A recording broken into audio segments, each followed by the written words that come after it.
जिस पल को भारतीय जनता पार्टी के लोगों का इंतजार था, आखिरकार वो घड़ी आ चुकी है। बीजेपी को नया राष्ट्रीय अध्यक्ष मिल चुका है। जी हाँ, बिहार सरकार में मंत्री नितिन नवीन को यहाँ पर देखिए नया कार्यकारी राष्ट्रीय अध्यक्ष बनाया गया है। और परंपरा यही होती है कि जो कार्यकारी राष्ट्रीय अध्यक्ष होता है उसी को आगे चलकर अध्यक्ष बना दिया जाता है। मतलब आप समझिए कि नितिन नवीन ही अब बीजेपी के नए राष्ट्रीय अध्यक्ष होंगे। यह ऐलान भारतीय जनता पार्टी की तरफ से कर दिया गया है। एक ऑफिशियल लेटर जारी करा गया है जिसमें बताया गया है कि बीजेपी के बोर्ड ने तय किया है कि नितिन नवीन को आज से और अभी से यहाँ पर नया कार्यकारी राष्ट्रीय अध्यक्ष नियुक्त किया जाता है और आज से ये लागू हो जाता है। मतलब आज से बीजेपी के जो नए राष्ट्रीय अध्यक्ष होंगे वो होंगे नितिन नवीन। मतलब जेपी नड्डा के बाद जो कार्यभार संभालेंगे वो यहाँ पर नितिन नवीन संभालेंगे। कौन है नितिन नवीन, ये भी आपको बता देते हैं। 2006 में पहली बार उपचुनाव लड़ा पटना की बांकीपुर सीट से और उसके बाद जीत दर्ज करी और लगातार 4 बार विधायक बने। यहाँ पर हर बार वो जीत दर्ज करते हैं। 2010 में, 2015 में, 2020 में, 2025 में और इस समय देखिए मौजूदा सरकार में मंत्री भी हैं और इस समय केंद्र के अंदर एक बड़ी जिम्मेदारी उनको मिल चुकी है। कार्यकारी अध्यक्ष आप ये समझ सकते हैं, कार्य अध्यक्ष तब बनाया जाता है जब थोड़ा सा सरकार को मतलब थोड़ा सा पार्टी को काम देखना पड़े।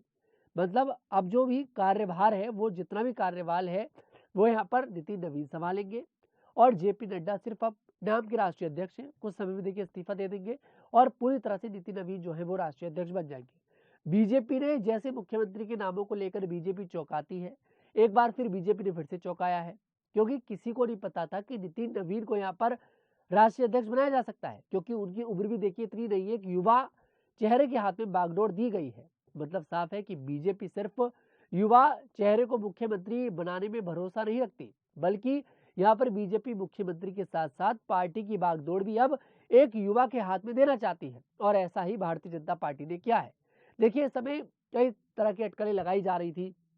शिवराज सिंह चौहान का नाम भी निकलकर सामने आया था, मनोहर लाल खट्टर का नाम निकलकर सामने आया था, धर्मेंद्र प्रधान का नाम निकलकर सामने आया था, केशव प्रसाद मौर्य, वसुंधरा राजे, तमाम ऐसे नाम थे जिन नामों को लेकर अटकलें लगाई गई कि इस नाम पर मोहर लग सकती है और इन्हें राष्ट्रीय अध्यक्ष बनाया जा सकता है।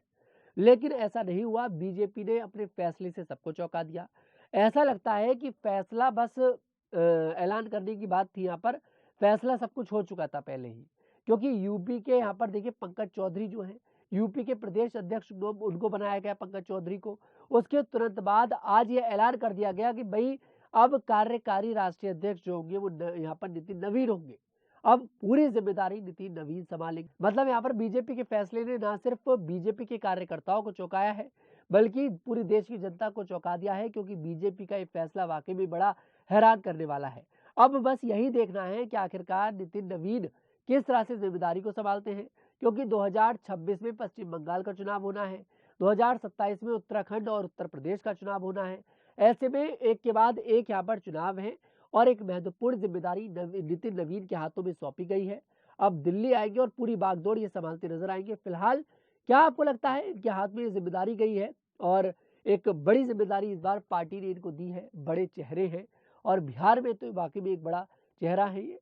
तो क्या लगता है आपको, कमेंट सेक्शन में जरूर बताएं। मैं तनुज दीक्षित फिर आपसे मुलाकात करूंगा, तब तक के लिए हमारे साथ देखते रहिएगा न्यूज़ 15।